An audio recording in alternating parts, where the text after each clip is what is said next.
Bonjour, aujourd'hui on se retrouve pour l'analyse tactique du match entre le Brésil et l'Uruguay qui comptait pour la qualification pour la Coupe du Monde 2022 qui se déroule au Qatar. Alors c'est vrai qu'on est tous d'accord pour dire que sur le papier ce match était vraiment un choc, était une véritable affiche qu'on avait tous hâte de regarder, mais finalement cette affiche s'est transformée en un match à sens unique et ce match à sens unique avait une couleur et cette couleur était jaune. Ce match était brésilien. Le Brésil en a collé 4 à l'Uruguay.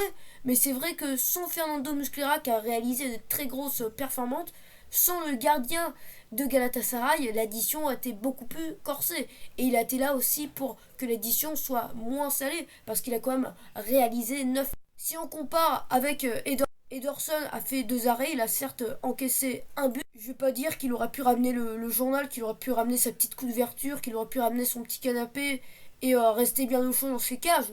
Non, loin de là, bien évidemment. Mais ce que je veux dire, c'est qu'il a quand même été très très peu sollicité. Pour cette analyse tactique, on va notamment parler de 3 thèmes principaux, notamment de la fébrilité défensive de l'Uruguay, qui se voit notamment sur le tableau d'affichage et qui est notamment due au côté gauche, où notamment le latéral gauche qui joue habituellement au milieu de terrain, qui était Nandes, a été catastrophique, a été exécrable face au Brésil. Et à chaque fois, ses partenaires, quand Lucas Paqueta faisait la différence à ce joueur de Caligari, et à chaque fois ses partenaires ont dû compenser, et en compensant, ça a ouvert des espaces et ça a laissé des joueurs libres, notamment le joueur de Leeds.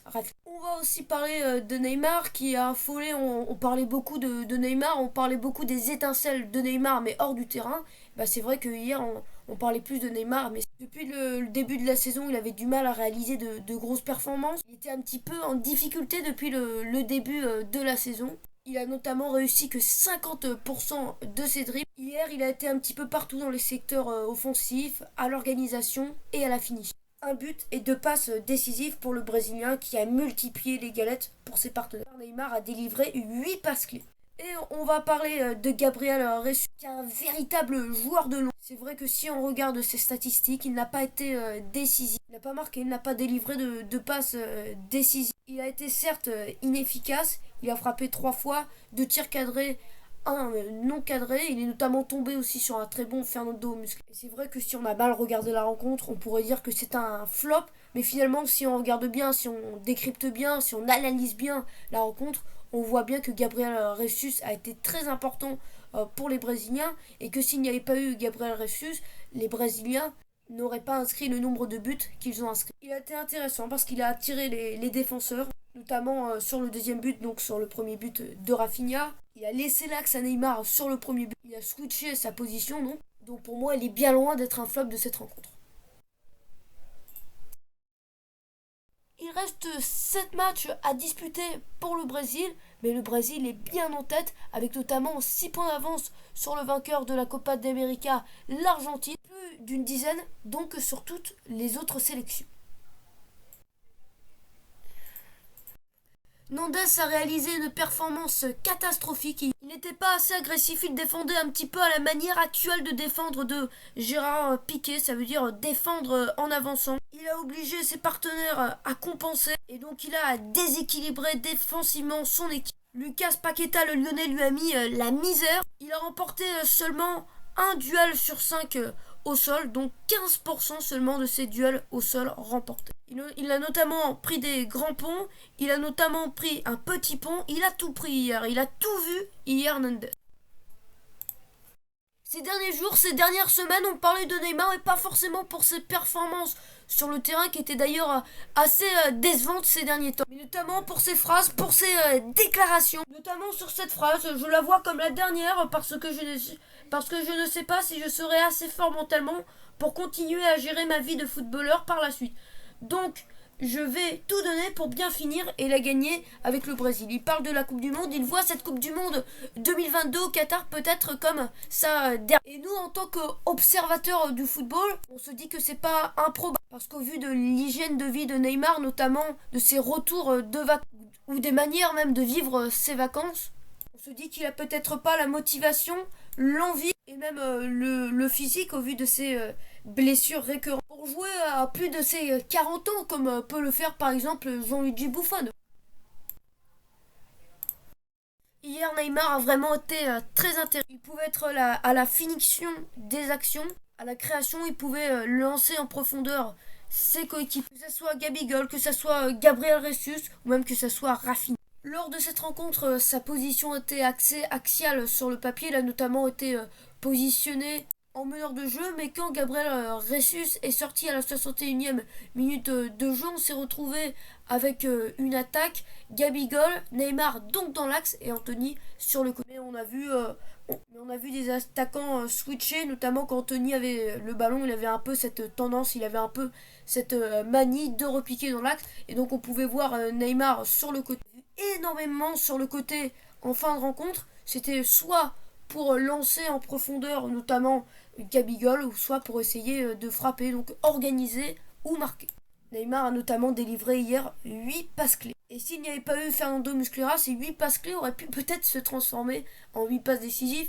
J'en rajoute un peu, mais c'est vrai qu'il y en a plusieurs qui étaient de véritables galettes. Et c'est vrai que 2 passes décisives auraient pu être bien. Et Neymar a aussi proposé des solutions entre les lignes quand Paqueta faisait la différence sur le côté. Souvent Paqueta voulait centrer en retrait. Et d'ailleurs Rafinha l'a vite compris, parce qu'après Rafinha s'est mis dans la même position que Neymar. Donc il y avait Gabriel Jesus qui était dans l'axe, qui a tiré les centraux, et Neymar qui était un peu plus bas pour reprendre le ballon, ou Rafinha sur le but de Rafinha. Donc sur le deuxième but, on voit que Rafinha est sur le côté et va pas faire la proposition comme Neymar en retrait, mais il peut le faire sur certaines actions. Et il y avait une autre couche aussi avec Fabinho, encore beaucoup plus en retrait, encore un peu plus loin, notamment si le ballon fuyait ou si le ballon était repoussé.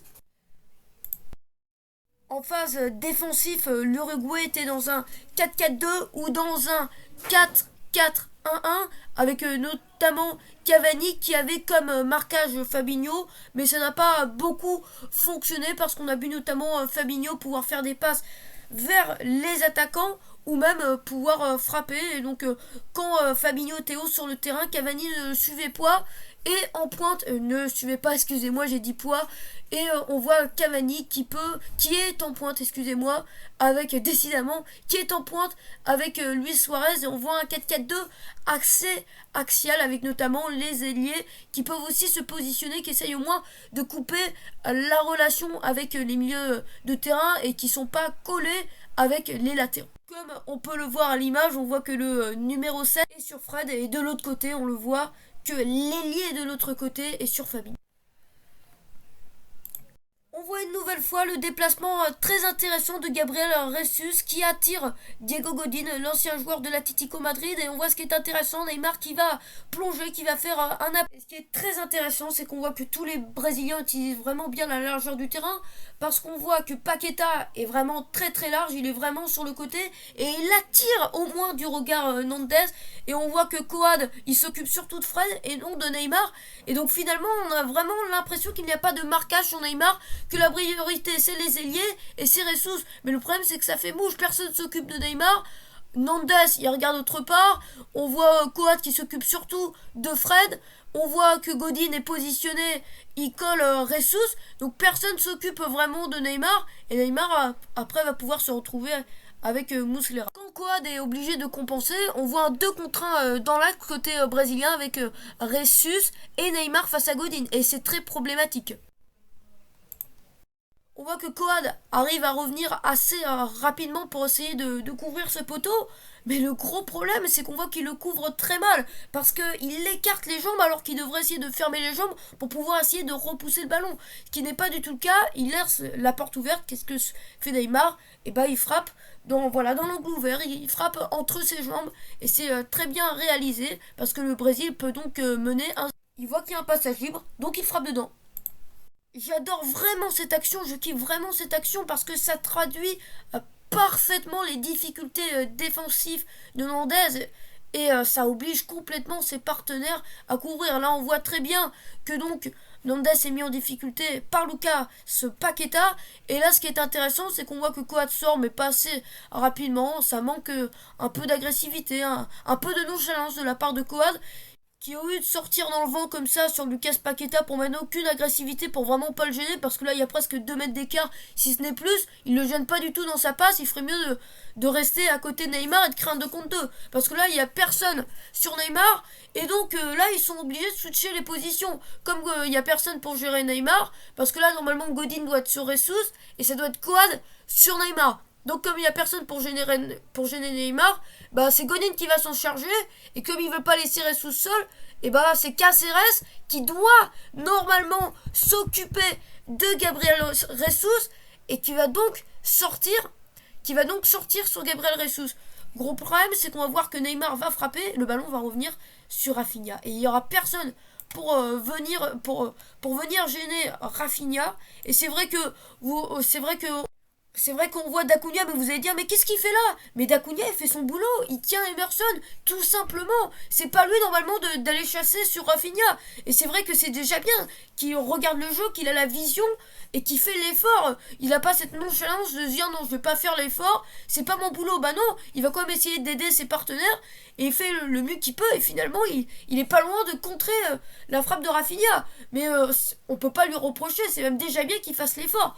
Ça montre déjà son application et qu'il fait les efforts et qu'il n'a pas peur de faire les efforts, de faire la course pour essayer de contrer la frappe de Rafinha. C'est pas lui qui est en tort sur ce coup-là. C'est Nandes qui déséquilibre complètement son équipe. Je me suis d'ailleurs rendu compte que depuis tout à l'heure, j'arrêtais pas de dire Caceres, qui est d'ailleurs rentré en seconde période. C'est bien Vigna, excusez-moi.